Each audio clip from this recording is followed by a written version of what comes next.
So no need to clap, you haven't heard me speak yet, so it's good to see you. Thank you so much for staying the course to join us for this last session. We were a bit nervous that no one would appear. And I feel like a bit of an interloper, if I'm honest with you, because I'm not physio. I'm a GP by background, and I've been the National Medical Director for our Health and Justice Services since 2013. As an organisation, we look after about 60 establishments across England. And I'm just going to talk to you a little bit about prison healthcare and what it is and what it looks like. And then my colleagues are going to talk a bit more around the impact of trauma on people's presentations and what it's like to work as a physio, and a great project that's been implemented in our prisons. So I hope that will give you enough interest to keep you going until the end of the day. Health inequalities, I gather, has been a real focus of this conference. So that was really good because our population have been identified under Core 20+5 as a group that are subject to significant health inequalities. And so a place where we should pay some attention. So I'm really delighted to spend some time here with you. Okay, so this is me. The first thing I wanted to say is that people in prison are not there for the whole of their lives. And I know that sounds like an obvious thing to say, but we have them for a period of time, and the rest of the time they're being cared for in the community by people like you working alongside those patients. So actually having an understanding of their experience of prison and what's been going on is really important, because we are part of a wider ecosystem, and this is just a selection of those kind of parts of the health service that you'll be familiar with. And the prisons sit firmly within those ecosystems. And we want, really, if you go away with nothing else, but think of prisoners as people who you're treating the same as any other patient. So what is it about prisons? I don't know if any of you have ever been in prison. You probably haven't spent a great deal of time in a prison. But you may have friends and family who have. Most people will have some contact sometime in their lives with a prison. So I just wanted to give a little overview of prisons and what they're like. So there are multiple types of prison. So, you know, this is supposed to be helping, but it's a really long way away. I'll do my best. Anyway, so we've got loads of different categories of prisons, and that will, the category will be dependent on the level of security. So there's really high secure prisons where kind of terrorist offenders go, and various other kind of really high profile crimes, right through to open prisons where people are maybe at the end of their sentence, or low level crime where they don't need to be in closed conditions and they can go out to work and they have to come back into the prison at night. Remand prisons are where you go if you are waiting sentencing at court, and you're held there on remand until you're sentenced, and then you'll probably move on to a training prison, which in theory is supposed to be providing rehabilitation and helping you to reintegrate into society. I say in theory, I'm sure all of you have heard the news over the last few weeks about overcrowding in prisons and the challenges that we're facing. I'm happy to take questions on that, but I won't divert at the moment. Now, anybody an Archers fan here? So George Grundy has just been convicted of his crime, and there was a little piece in the Archers this week about him whether he was going to a YOI or an adult prison. A YOI is a Young Offenders Institute, and that takes people from 18 to 21. Now, a lot of the adult prisons also take 18 to 20-year-olds, but they're considered to be a vulnerable group because of their age. And the other young people's prisons are called juvenile prisons, and they take people from 14 to 18, so children, essentially, and that's a whole other thing. There are about 12 female prisons in the country, and I'm sure you've seen the news recently. The government are looking at the sentencing of women to reduce the number of women in prisons, because I think it was something horrific, like 50% of them are in for less than 6 months. And given the level of trauma they experience, that is not great for them.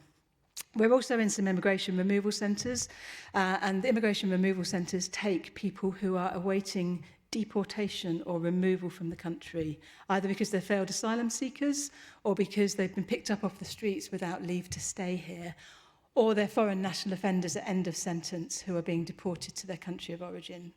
They have a whole set of other challenges. Again, I could talk for hours, but I won't. We have a number of common challenges. I'll talk about them a bit more in a moment, but the environments are old. Lots of our prisons were built in the Victorian era. In fact, the worst ones were built in about the 1970s and 80s, and they're literally water pouring through the ceilings. They're not compliant with IPC, so it's difficult to deliver healthcare.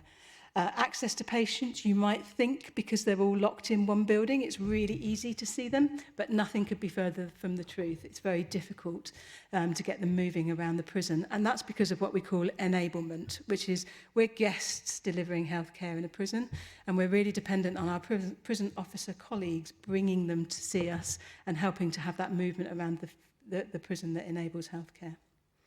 Finally, on this slide, I just want to say that we probably deliver a lot more healthcare in prisons than you realise.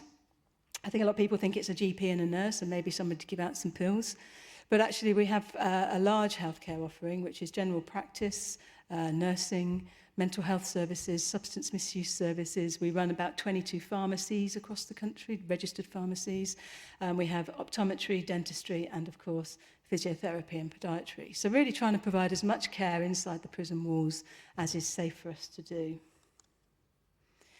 So different prisons provide us with different challenges. And just very briefly, in a remand prison, people may be with us for a really short period of time while they're waiting court, and they'll either be sentenced and go off to another prison, or they may just be released from court. So we might have a very short period of time to work with them. In other prisons, people stay with us for a long time and get old. And there you can see he's gone grey with us. So we may have people for 10 or 20 years in the prison system, but they won't be in the same prison for that length of time because they get moved around a lot. So continuity of care is a real challenge for us. So I've just kind of grouped some of the challenges that we face in prison healthcare. One is around complexity. We've got an increasing ageing population, as is true of the whole country. There's multiple comorbidities, and we're seeing increasingly disabilities. And I was chatting with somebody on one of the stands earlier about what we could do more in terms of rehab for people in prisons.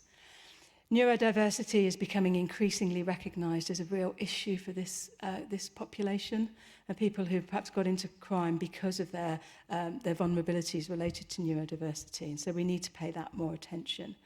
Trauma we're going to talk about more, but this is a major issue. So many of our patients have been significantly traumatised through their life, and it really impacts on their presentation and how they access healthcare. And for many, they've had poor access to healthcare in the community, either because their lifestyle it doesn't kind of lend itself to turning up to appointments and doing all the things that we expect patients to do, or because of where they're living and being homeless and not being able to register with a GP and so on really impacts on their ability to access healthcare. Prescribing is a massive issue, and Paul will talk about this in more detail later, but we have some real complex polypharmacy that goes on, particularly in some of our prisons with elderly folk in. A lot of our patients have a history of addiction and dependency, so we're managing that. And that results in a lot of drug-seeking behaviour and self-medicating. And of course, we've got patients who are traumatised, difficult lives, they're in pain, and the easiest way to deal with that is to reach for opiates and pregabalin and so on. So we see a lot of self-medicating, and that creates a lot of issues for us in the prison system. And of course, as I've already alluded to, the health inequalities. There's poorer health in prisons. It's well accepted, although I'm not sure how evidence-based it is, but it's a general consensus that prisoners are generally, their kind of medical age is about 10 years older than their chronological age. So we see diseases of ageing much earlier in this population than you would in the community. And I've already mentioned homelessness, trauma, and of course, poor mental health. So here's some numbers for those of you who like numbers. I'm going to have to turn for this because I can't see that. So 10% of the population over 50, 50% have 3 or more moderate to severe health conditions, 54% over 50 have a disability, and 90% have moderate or severe health condition, a mental health condition. Sorry, that's about overall health conditions, but that number is also true for people with mental health problems in the prison. It does depend a little bit on the numbers you look at, but mental health is a massive issue in the prisons. So what are we trying to do about this? This is our health and wellbeing approach, and this is peculiar to Practice Plus Group. This is what we try and do.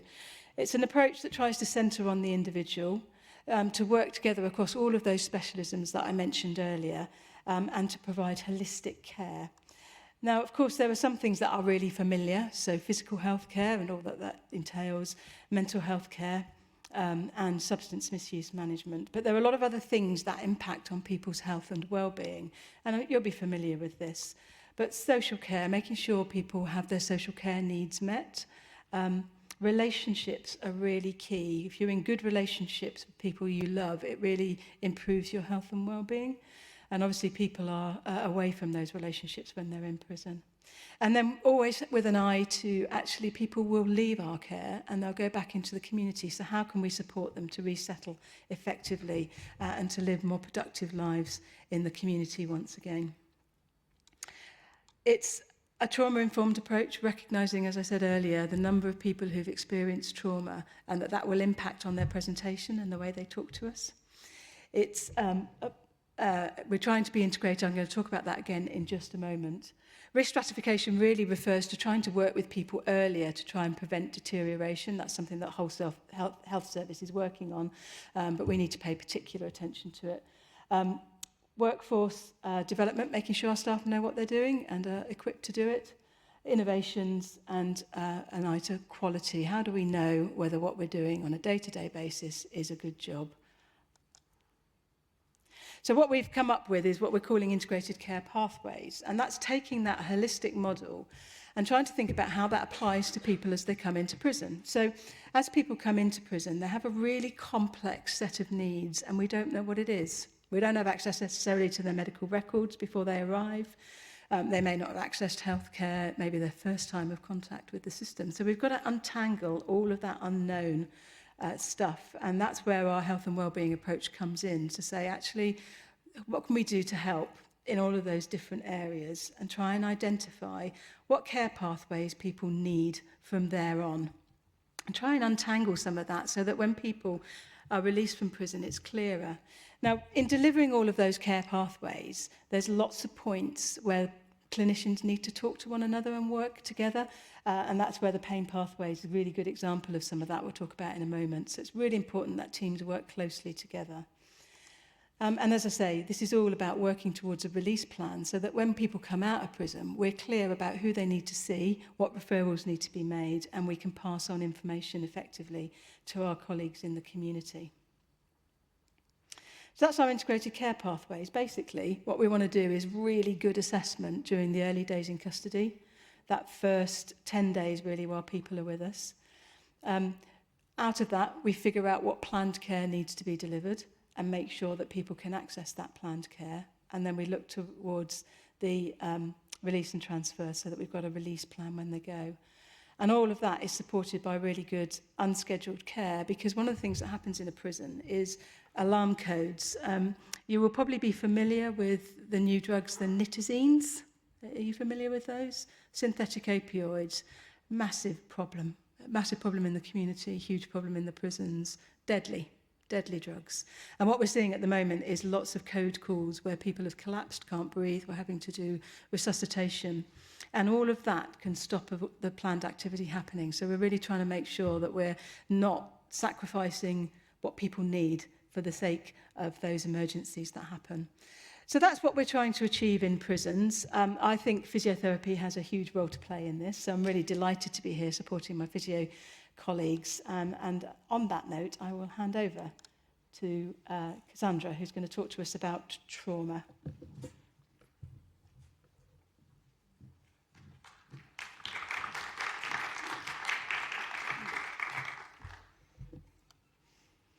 Thanks, Sarah. Yeah, so I'm going to just give a little bit of an overview of some ways of understanding health inequalities, and then talk a bit about the link between pain, trauma and structural factors as potential mechanisms of inequity, and then trauma-informed approaches as a service or possible societal level response to inequity. So prison populations have high levels of pain, trauma and lower socioeconomic circumstances than the general population. So therefore, there are factors and ideas that we're going to be talking about today that could be generalisable for mitigating inequities in pain and care. So we use definitions of inequalities and inequities interchangeably, and apologies in advance as I do this. So a definition commonly used is that health inequalities are the unjust and avoidable differences in people's health across the population and between specific population groups. So we're not talking about the genetic determinants, or we're not talking about differences between groups without the equity issue, or even some of the broader work that's done in the social. So some of that does and some of it doesn't have an equity framing. So all of these things are important for health, but I'm just going over inequalities here. So I think a helpful way of thinking about inequalities is to think about upstream causes flowing to downstream effects. So you might be more familiar with the effects on your individual patients, so things like biology, behaviours. So you can think of things around about eating, exercising, substance misuse, patterns of engagement with healthcare, and then look upstream to the causes. So these are the most powerful and modifiable determinants of health, and they include policies that affect access to, for example, housing, education, healthcare, also social security, and sources of discrimination and bias. And then if you look upstream further to sort of the fundamental causes of inequalities in health are to do with inequalities of wealth, power, and income. So quite a common way to give data on health and pain inequalities in the UK is area-level socioeconomic data. So this is the indices of multiple deprivation that are used across the UK. So understanding chronic pain prevalence in adults this way, in Scotland we have the data in tenths of the index. So the most deprived tenth has got 50% of adults reporting chronic pain, and the least deprived has got 29% reporting chronic pain. So there's quite a difference there between the deciles at either end of the index. So drivers of persistent health inequalities include the impact of austerity on public services, with poorer communities bearing the brunt of austerity. And so I was thinking there would be a laptop in front of me. And severe forms of multiple disadvantage present greater risks of higher mortality and include homelessness, opioid dependence, imprisonment and psychosis as well. So paying attention to deciles is quite important, as the health of the lowest 15% of the Scottish Index of Multiple Deprivation is becoming more detached from the rest of the population. So this is of concern. So the graph there is from the Torrance reference, and this shows opioid prescribing in Scotland from about a decade ago. So you can see the difference between the most deprived quintile, so this is a fifth of the population, and then the least deprived. So there's a big difference in the number of opioid prescriptions there. So we can say that chronic pain is socially patterned. Not all conditions are as socially patterned, and for example, drug deaths have got a higher social gradient. So just moving on to look at another intersection. So this is the work of Anna Hood and colleagues. So that brings racism exposure into a trauma model. So it's very relevant to the UK, with a recent English study showing 10% higher prevalence of pain in Black people over any other ethnic group. So the conceptual model goes from the individual, so the micro level, to the macro level, and it represents the context of structures, including cultural and institutional racism. So importantly, it points to the need for structural and institutional changes to achieve chronic pain equity, and that focus on individual processes alone maintains inequities. So if you're interested in the broader literature on anti-racism, I'd suggest Reno Edolodge's book, Why I'm No Longer Talking to White People About Race. So it's very readable and for a UK audience. So it is important to consider the multiple and fluid nature of inequalities, and that they are intersectional. So there's lots of different models of intersections. The important bits in this model are around the outside. So this is another way of framing the social determinants of health. So inequities for any individual are maintained in systems of power and oppression. And of course, the point is that this can change. So our political systems do not fall on us from the sky. We create them together. And each of us may have different roles to play in that. So part of what we're getting across in this paper is to pay attention to who our theorists and philosophers are. So this is important because they shape our knowledge. So a good example for this symposium is the work of US Black activist scholar, Professor Emerita Angela Davis. So she's written about the prison industrial complex and also the abolitionist case to criminal justice, calling for better funding and policy to focus on prevention of crime. So, like anyone can experience pain, anyone can experience trauma, but the impact of it is exacerbated by structural inequalities. So adverse childhood experiences make the onset of chronic pain and multimorbidity more likely in adulthood. So chronic pain, multiple long-term conditions, mental health conditions are all socially patterned, so they're more common with poverty. So just looking over to the tree, trauma experienced in the roots of the tree then affects sort of flourishing, so what you're seeing where the leaves are. So those are sort of the outcomes, and one of these includes more contact with the criminal justice system. But there are different factors that can influence the development of the outcomes.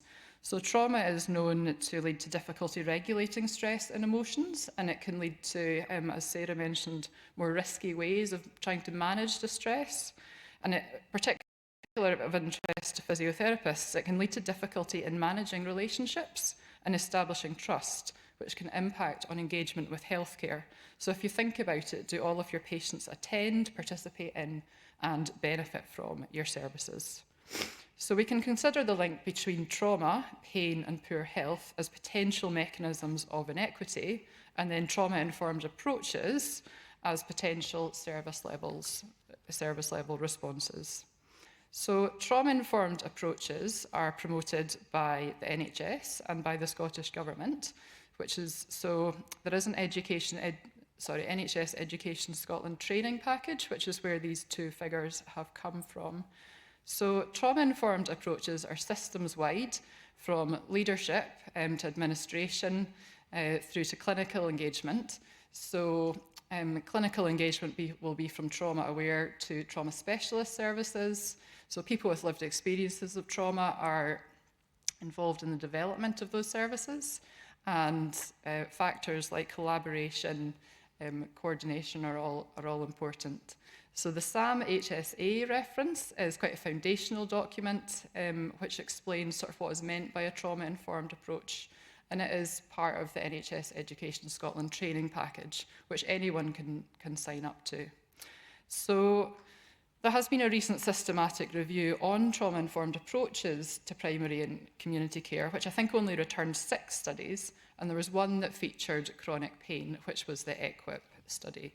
So the evidence on this is in sort of on sort of trauma-informed approaches to healthcare is at quite an early stage. So while trauma-informed approaches are systems-wide, there are some steps for you to consider. So, so first of all, develop your awareness of trauma, the impact it can have, and trauma-informed approaches. Developing trust, so giving time to the sort of softer skills of physiotherapy, or the so-called softer skills of physiotherapy. So they are really important. You can sort of provide information, if appropriate, to patients between the link between pain and trauma, and foster sort of choice, control, collaboration. So do be aware of any cultural, linguistic, historical differences as well between yourself and your patients. So people come from different backgrounds, and it's good to be aware, you know, that you may not share the experiences of your patients or have insight. So any screening or assessment for trauma should be set up in a service or with pathways to potentially respond to trauma. So whether that's referral or whether you have that as part of your service. And any screening or assessment, I guess just consider how you do that. So questionnaires on trauma are really set up for epidemiological studies. So it's just thinking about the phrasing of any questions. And those references there have got quite, they tackle that quite well. So part of a trauma-informed approach is to resist re-traumatization, and that can include procedures where the patient maybe lacks control, so it can include things like invasive procedures as well. So take-home messages. Pain inequalities reflect social inequalities, and I am proposing that structural and systemic responses may yield greater potential for equitable improvement over any focus on individual processes. So do work across disciplines and to connect services, so we're wanting to stop people falling through the gaps, and consider the non-linear and long-term patient journeys for people particularly with chronic pain. And just a final thought there is on structural competency. So this paper by Metzl and Hansen is written for medical education, but it's just as relevant for physiotherapy education. So it's basically everything that I've been talking about for the last 10 minutes. Okay, so I'm getting the red card, so I shall leave that here.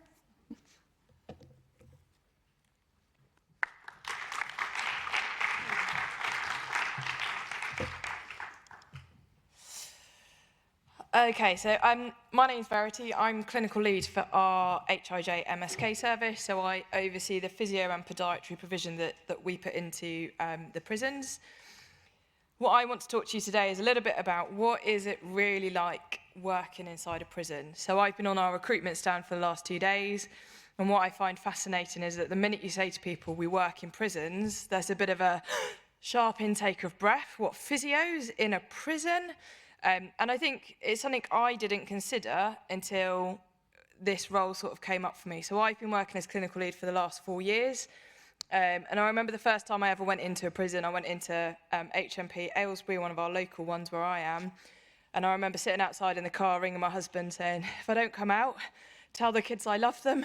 And it's ridiculous. You go into a prison, and actually a lot of our staff say they feel safer working inside a prison than they do in some community settings, or sometimes in private practice where you're a sole practitioner. You have no idea who's walking through that door. In a prison, you've got the backup of prison officers. They're always in healthcare when we're treating patients. And actually, for us, patients want to be seen. They're in pain. They want to have that intervention with physio, and actually, they're really grateful for that. The thing I find every time I go into a prison is this sort of atmosphere. So this is a picture of HMP Winchester. Paul will talk a little bit more about it. It's his site. It's an old Victorian prison, and this is kind of what they look like. It's a spoke design. You've got the officers in the middle, the wings spoken off to the side, and that's a picture of the inside. The thing I find overwhelming is how much it bombards your senses when you walk into a prison. The noise level is phenomenal. You've got keys jangling, you've got gates being slammed shut, you've got prisoners talking. What happens is they have lockdown and then they have sort of free flow. When that free flow is happening, Paul did this to me. He took me into Winchester, stood me in front of the officers' bit and said, see what's going to happen. And suddenly there's just a surge of prisoners to the gate, and the noise volume is phenomenal. They're all chatting, they're all calling out to the officers, miss, come here, miss, do this. They're all under, there's not much natural light in these prisons. It's a bit like being in here with these sort of like bright white lights. There's not much natural light in there. The smell, Winchester's a male prison. There's 100 male prisoners on a wing. You've got toilets in the cells. They get blocked. Plumbing's not fantastic. You've got the shower block next door. So you walk in, your senses are bombarded with light, sound, smell. And as Sarah was saying, neurodiversity is a massive problem within prisons. It's estimated about 50% of the population in the prison have some sort of neurodiversity. We know people with neurodiversity struggle with sensory processing, a lot of them, and we're sticking them in this environment, and we wonder why there's a mental health crisis within the prison system. So a bit of an overview. So as Sarah sort of said, our population, they're vulnerable to frailty due to their pre-existing comorbidities. They're in prison. Some of our prisoners are in for violence offences, so they are at risk of violence within prisons. Within the prison system, you have what we call main prisoners, and you have VP prisoners, so vulnerable prisoners. And these tend to be people that are committed for sexual offences, people that have been in positions of trust, police officers, prison officers, doctors that have been committed to crimes will be classed as VPs, and they are particularly vulnerable if they're mixed with a main group of prisoners. So again, where Sarah's talking about enablement issues, we have massive enablement issues of getting to these vulnerable prisoners because they can't be in healthcare at the same time as the main prison population. Some of them have to walk through a main prisoner wing to get to healthcare. If you think you're going to get beaten up on the way through, you're not going to attend your physio appointment because it's a risk to your safety. There's a high incidence of self-harm within the prisons, partly because of the mental health problems that we see. We provide, as Sarah said, sort of a primary care healthcare needs within the prisons. We will refer into the NHS for any secondary care needs. So if you've got someone with an arthritic knee that needs a knee replacement, not hip replacement, that'd be the wrong thing to do. Probably happened before. We will send them into the NHS for that. The thing you find, about 35% of NHS appointments for prisoners will be cancelled. Some of this is down to enablement. For a prisoner to access NHS treatment in a hospital, they have to be escorted by 2 prison officers. If there's a shortage of staff in the prison, they can't allow that prisoner to go out. Most prisons have 3 prisoners a day that are allowed out. Now, if you're in a remand prison and you've got 2 people going to court, well, they obviously got to go out. If you've got someone that's having a medical episode, they've collapsed, they've had a heart attack, they need to go out. If you had someone that's self-harmed, they need to go out to the NHS. So our patient that needs to go and see an orthopaedic surgeon to consider a knee replacement, that appointment is going to get cancelled. The other thing you get is a prisoner will sometimes refuse to go. The whole time they're out of prison, they have to be handcuffed to 2 guards. Paul's got a fantastic story of a prisoner that he wanted to send out for a suspected flexor tendon rupture. Short-staffed, really had to fight the corner to get this patient out. You have what you call an airlock in prison. So the prisoner comes out of the secure setting, they go into the airlock, get loaded into the prison van, secured in that before they then open the gates. They don't know where they're going at that point, and the guard says, we're going to take you to A&E, and the patient says, I ain't going to A&E. I'm not going to sit in A&E for 6 hours. Because they were short-staffed, they put the rest of the prison on lockdown. No one can access education, no one can go to work, no one can go to healthcare appointments in the prison because that one prisoner needs to go to A&E, who's then refused to go. And you see this with their outpatient appointments as well. They don't want to sit in a waiting room, handcuffed to 2 guards with everyone else staring at them, so they just say, I'm not going to go to that.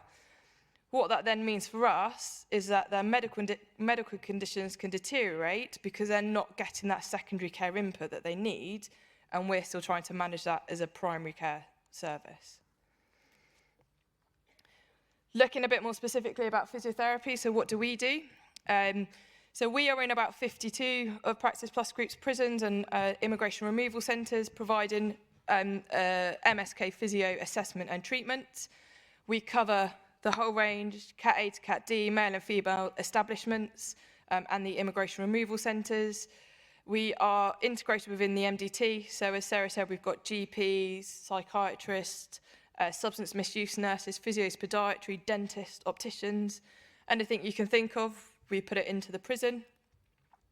We are seeing patients with an MSK need, but they also have complex mental health needs as well, and we have to be mindful of that when we're treating our patients with their knee pain, that actually there's a lot of other stuff going on in the background. There's a high incidence of persistent pain amongst the prison population and a high drug-seeking behaviour. During COVID in particular, prisoners were locked in their cell for 23 hours a day, and what we're tending to see in sub-establishments is that's still the case. Most prisoners will be locked in their cell for 22, 23 hours a day. They didn't have persistent back pain before they went into prison. They're going to develop it while they're in there. We aim to provide as much input as we possibly can within the prison to try and offload the NHS and to just prevent having to refer out, because logistically it is a challenge to get these prisoners out.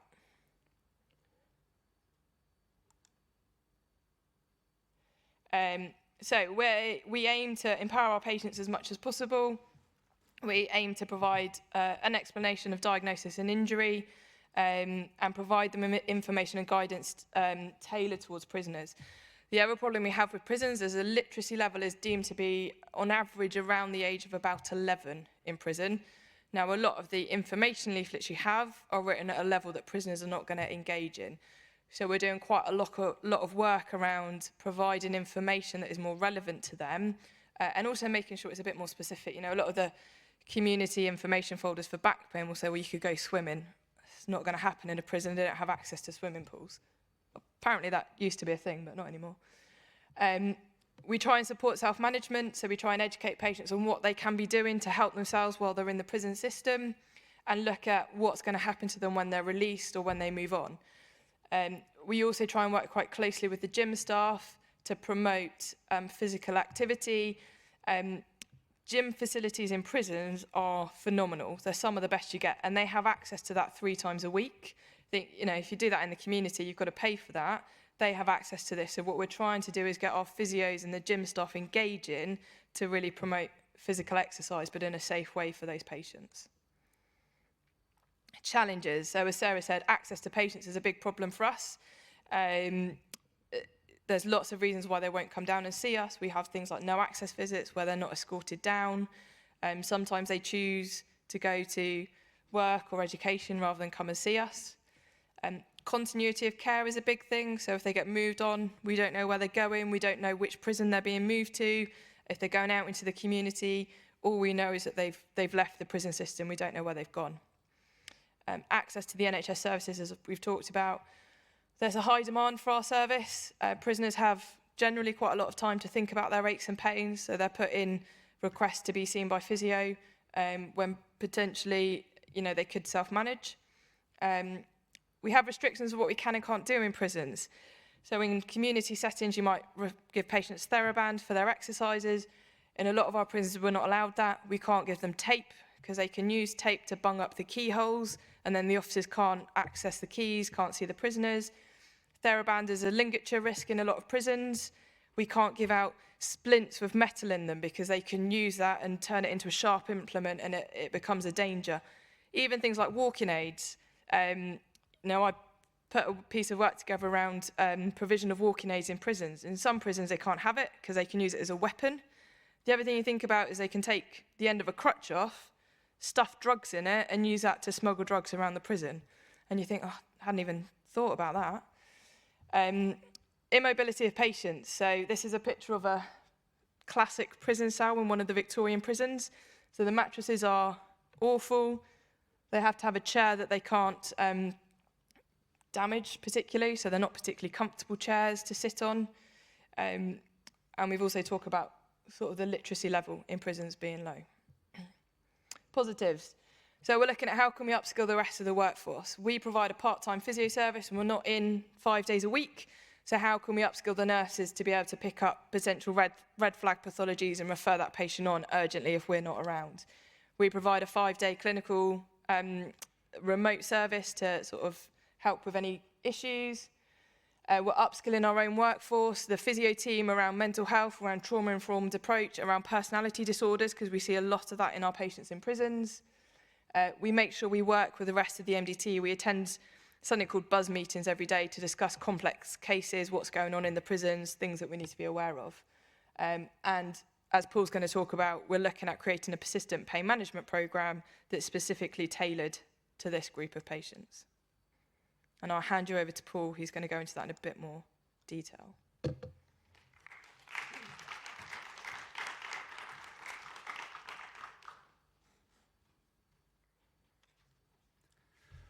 Thank you, Verity.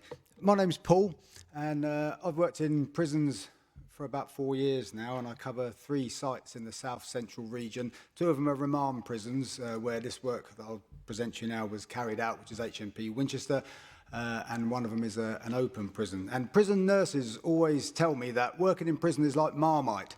You love it or you hate it. And I've always quite liked the flavour of Marmite. And I think you pick up some of those kind of flavours, if you like, through the presentation that Verity just gave there. I want to talk to you about the management of persistent pain in prison, which is a real problem to the prison system as a whole across the board. Not just because people come with lots of complex needs, but also because of the problem that the medication for pain presents in secure environments. So lots of people come to prison with a prescription for a controlled pain medication from the community that has to be deprescribed in prison because a lot of the time the drugs are inappropriate. They've been taking them for too long. They've served their benefit. They're addictive. And inside prison, there's a huge trade in pain medication and obviously a huge amount of substance addiction, misuse. And that causes lots of problems for the prison itself and also for the prescribing staff. It can be a real challenge, this. Because nearly all of the frontline pain medications are diverted illegally. About half of the people that take a gabapentinoid, which is often prescribed for pain, also have a methadone script. So the link between addiction and pain really is a key intersection in this work here. And in one of the large London jails, a study in 2019, just before the pandemic, found that 13% of all of the medication for pain that was prescribed was diverted illegally. So the big trade inside prisons is a big problem. So therefore, because of that, all of the national guidelines from NHS England to the Royal College of GPs will all recommend that the drugs are deprescribed. And that in there is where a lot of the time all the trouble starts. So I applied for an NIHR internship to look at the problem, really, to kind of identify the cohort of people coming into prison on a prescription painkiller. And they funded me 1 day a week for 6 months, amazing experience, and I gained such insight into this problem. It changed my life forever, this. And what I found was, so I searched 3 months worth of pharmacy data within the prison to identify the number of people coming into the jail. So this is all work done at HMP Winchester, which is a remand site. And I found that 9% of the people that were entering the prison, which is a smaller group than I thought it would be, were taking a controlled pain medication from the community, but 80% of that was an opioid. Half of them were taking another drug with it, so the kind of cocktail of choice would be tramadol and pregabalin. And in prison, pregabalin is like gold. Every sort of like the designer drug of choice and causes no end of trouble, really. I also found that 3/4 of the cohort had another long-term condition, so there's lots of comorbidity in this group. 83% of them had a mental health problem, and nearly 70% of them had a substance misuse problem or a substance misuse history. They were nearly all unemployed, and 1/4 were homeless at the time of their arrest. So you can see it's quite a group with real complex needs that are sort of impacted by the socio-economic determinants of health. And I think that clearly demonstrates that if you was to lay the social determinants of health over the social determinants of crime, they're nearly exactly the same. And not to say that one causes the other, but that the intersection between the two is huge. I then did a patient engagement exercise where I went and interviewed people that I'd identified from the pharmacy searches, and I just did one-to-one discussions asking for their advice, any contributions they could make, that how the system could be made better, how could they be supported through this period of deprescription, because they're kind of taken off their medication and left with not much else to help them, really. And what was like really surprising to me was that most of them didn't know why they'd been taken off the medication, and they thought that it was a punishment related to their crime. So because they were all mostly committed to prison, sentenced to prison, or actually some a lot are on remand, so half of these people could have been innocent. But because they're in remand settings for drug-related offences, they thought that that's why the medication had been removed. They had no idea of national guidelines or the safety issues, the trading and the self-harm. And I thought that was fascinating. That then meant that the healthcare team and the patient were on completely different paths in their thinking. So the patient really felt that the healthcare staff didn't care. So that was a big thing they offered, that they wanted support. And they wanted someone to help them cope through what is a really stressful time. So they're not only got the stress of coming into prison and all of the ins and outs of their charge and the court case and all of that, they're now been taken off as something that they've been reliant on.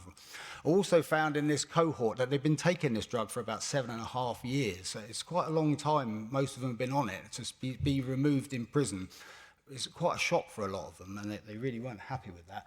They also felt they needed something purposeful to do to help them cope in this time. And as Verity alluded to there, in remand settings, you can spend an awful long time locked up in your cell with nothing to do. So I wanted then to take all that and see if we could do a quality improvement project to find ways to help support these people and get them to engage better with services, because they're kind of sort of a group that are lost to research, lost to healthcare, but we've got them. And we weren't doing enough with them. Well, we're still not, but... So what? I then did a search of the literature to see what projects from the community can we bring into prison, what programs in pain management that would support these people.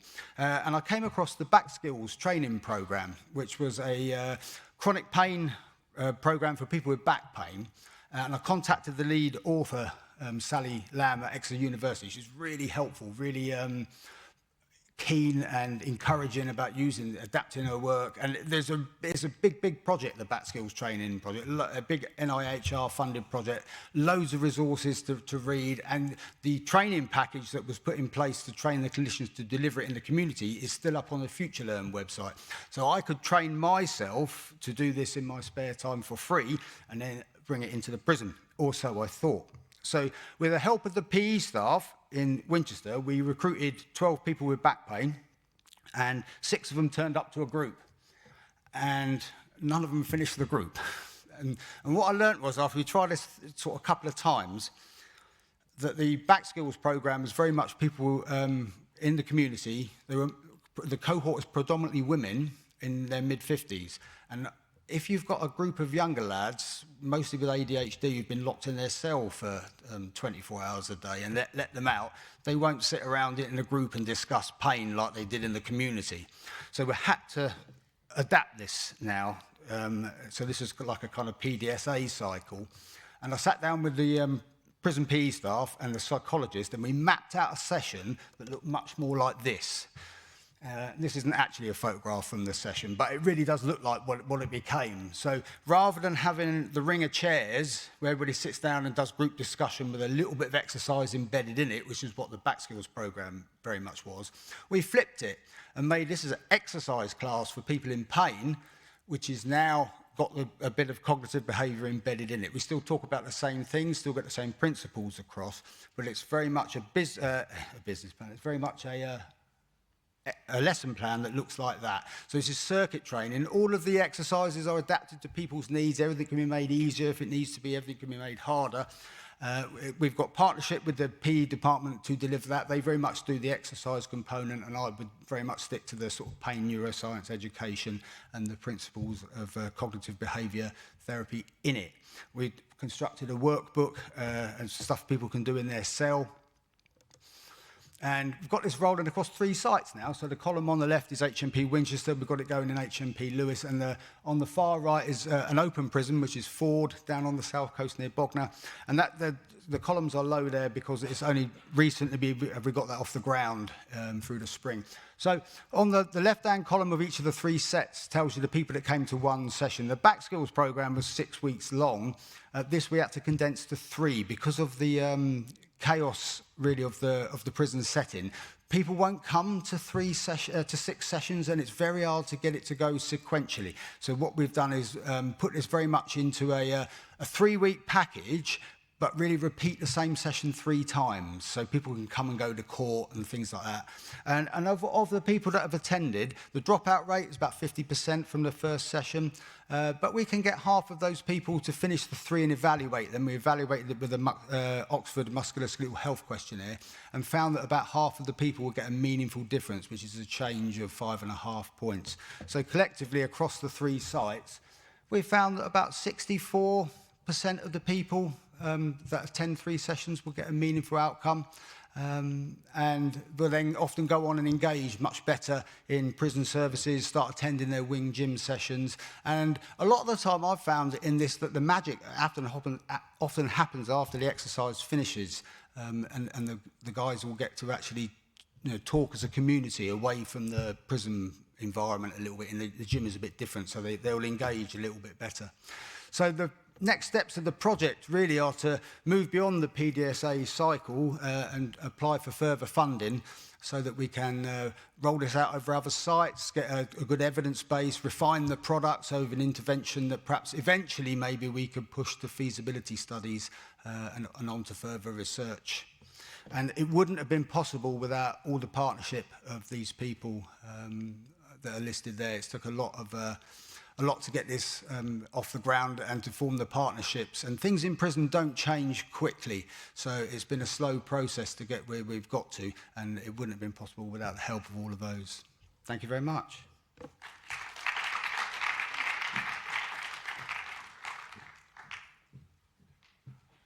Thanks, Paul. So I just wanted to leave you with some final thoughts. I hope that's been of interest. I feel like we've kind of all been a bit breathless trying to impart as much information, but I think you'll find that most of us are really passionate about this, so it's kind of hard to contain it into 10 minutes. But just some final thoughts from me. People are only in prison for a short period of time in their lives, so you will be in contact with people who've been in contact with the criminal justice system.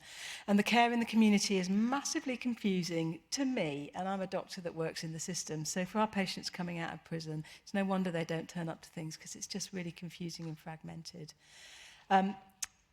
I think the information about intergenerational trauma and intersectionality and those traumas is really interesting for all aspects of healthcare, actually. And I think we've all gradually become more trauma-informed in the way that we think. And talked about questioning, Cassandra, and I think there's some really interesting stuff. But one of the things that we've been very simply talking to our staff about shifting that question from what's wrong with you to what's happened to you.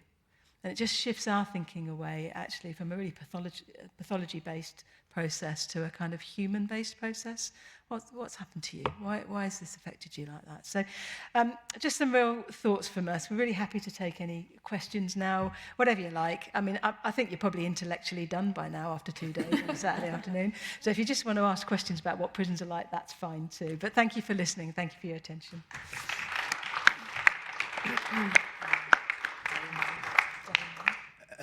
Hi everyone, my name's Damien. I work in HMP Birmingham, which is remand prison category B.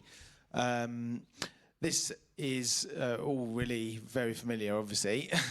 One of the hardest things I find is to get the prison staff to engage with anything that you want to do. So I congratulate you, Paul, because what you've done is really difficult, and I would welcome any suggestions as to how to engage the prison staff from any of the four of you.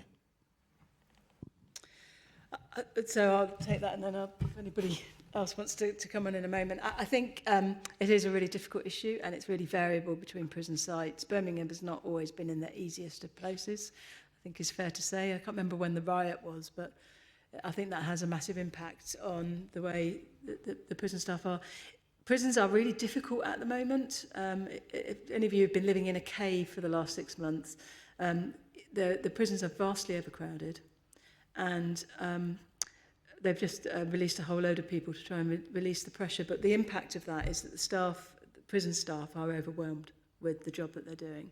And so they're firefighting all the time, sometimes literally. And so getting them to engage with proactive healthcare work is really difficult. In my experience across the 60 prisons we have, it works best when you've got a really well-functioning local delivery board where you can get together between provider, commissioner and prison to resolve some of the issues.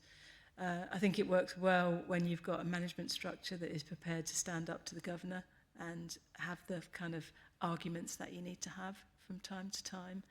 And I think building confidence in the healthcare staff to actually make the challenges and to insist on things is also really important. Cool. I think, Damon, one thing would add to that is I always apply Lorimer Moseley philosophy. And Lorimer says, we've got to stay mates. And I've tried all ways in prison, but you've got allies. There are allies there. And if you work on them and don't fall out and row with the people that aren't going to be allies, you will get things done, things will change, and you've got to be patient and you've got to keep going, you mustn't give up, but we all got to stay mates. I think I'll put that as my overriding philosophy, and it does work. That's great advice, thank you. Thanks, and a terrific piece of work, Paul, and so happy that Sally Lamb could help you with that work, set it up. Have we got any more questions? Yeah. Hi, I'm Sophie. I'm in MSK Physio, but my dad actually works across 3 sites in prisons in education, including Bure and Wayland. And I know we've spoken about health literacy and the age and that. And some of the lectures and sessions he does, he works a lot on entry-level English and basic management principles. But I just wondered if you'd worked with the education side in the prisons and actually with the course tutors to work on a collaborative approach to talk about health literacy within that, or if there was any scope to include that within the education sessions, or anything that I could make suggestions with, bearing in mind he's in that system as well. So we'd be really happy to have a conversation. We're in Buren Wayland as a company, so that would be a very helpful collaboration. I think the simple answer to that question is no, we haven't. We've done little bits of work working with HMPPS about, particularly Wayland has got in-cell computer technology, so we've done some work in terms of providing information for patients using that. But it's limited, and I think we haven't capitalised on that relationship. In defence, and this is going to be a defence that's only going to last for so long, we were starting to go down that road before COVID hit us and threw us all off course. But it's time to stop using COVID as an excuse and start getting back to it. So I think it's something, we have a patient engagement lead who's got lived experience of being in prison. She's very passionate about health literacy, actually, and I think once she's back from mat leave, it's something that we're going to be really paying attention to. So yeah, if your father's interested, then I'm interested too. Thanks. We've just got a question from our online audience. How accessible are health screening programmes such as breast screening, bowel cancer screening programmes for prisoners? Sorry, I feel like this is kind of out of physio. So, so in theory, they are all accessible within a prison, but practically they're quite difficult to do. So our screening numbers are not as high as I would like them to be. But there is a data issue in that as well, so we're trying to resolve that with the national screening programmes. Breast screening in our female prisons is reasonable. We have a van that comes in and people can access that.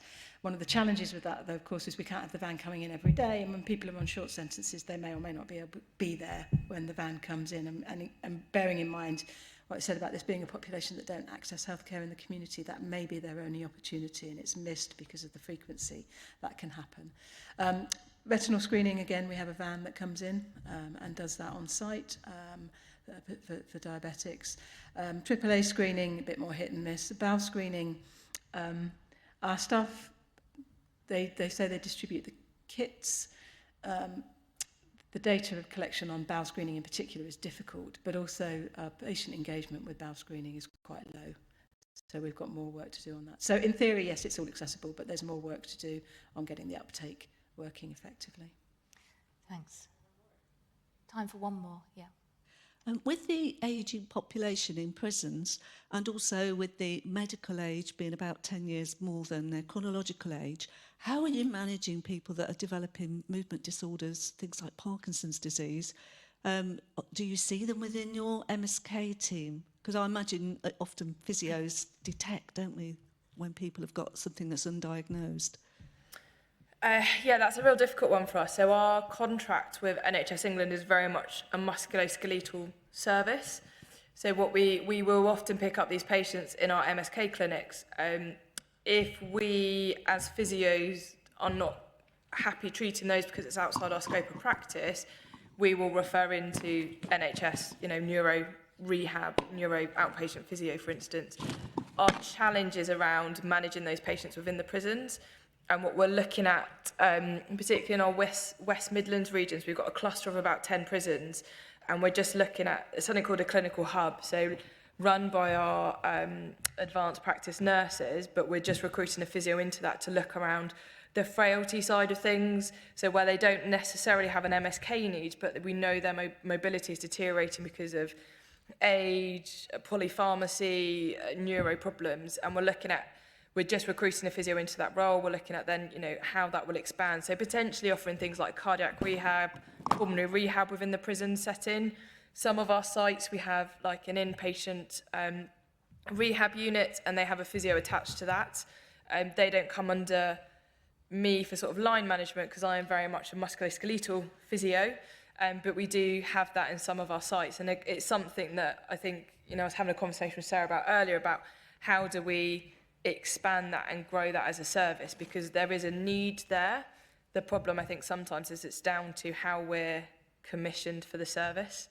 But we will do our best for those patients while they're with us. I'll just add to that, one of the bizarre things is that prison is slightly protective of people, for people who have that frailty and movement disorders and cognitive impairment as well, because you're in a very restrained environment. You may actually only need to move a very short distance to get through in your day-to-day life. And your cell is very small. And you go to the servery, pick up your food, come back again. If you're elderly and you're not going to work, you may not have to go much further than that. But of course, if somebody's then released, you've got this very long history of low mobility, and that's a major issue when people go out. I'll tell you one story before we finish. I got this call from a head of healthcare once, and she said, I've got this advice that I need to refer someone to a functional physician. Can you tell me where I refer them to? I was like, well, I've really got no idea about that at all. Can you just tell me what this is about? And it was a guy who was basically bedbound, and they wanted to try and get him moving again. And when we dug into this case, this guy had taken to his bed 4 years previously. He didn't even remember why. Nobody knew why he'd taken to his bed, but he basically hadn't got out of it for 4 years. And of course, by then, was unable to move around and walk, and needed a lot of intensive work to get him going again.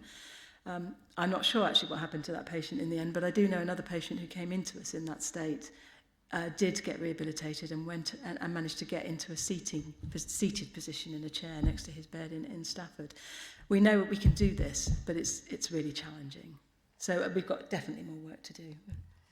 So thank you so much. This was a fantastic session, so illuminating. It feels like we've just sort of scratched the surface of what it's all about, and I think there's real opportunity now. You've started the conversation for us to really understand that more within the profession, what it means in terms of health inequalities, what it means in terms of how we progress and develop rehab for these populations. And we look forward to just working with you more and hearing more about your work. So if you can join me in giving a really good round of applause for our panel.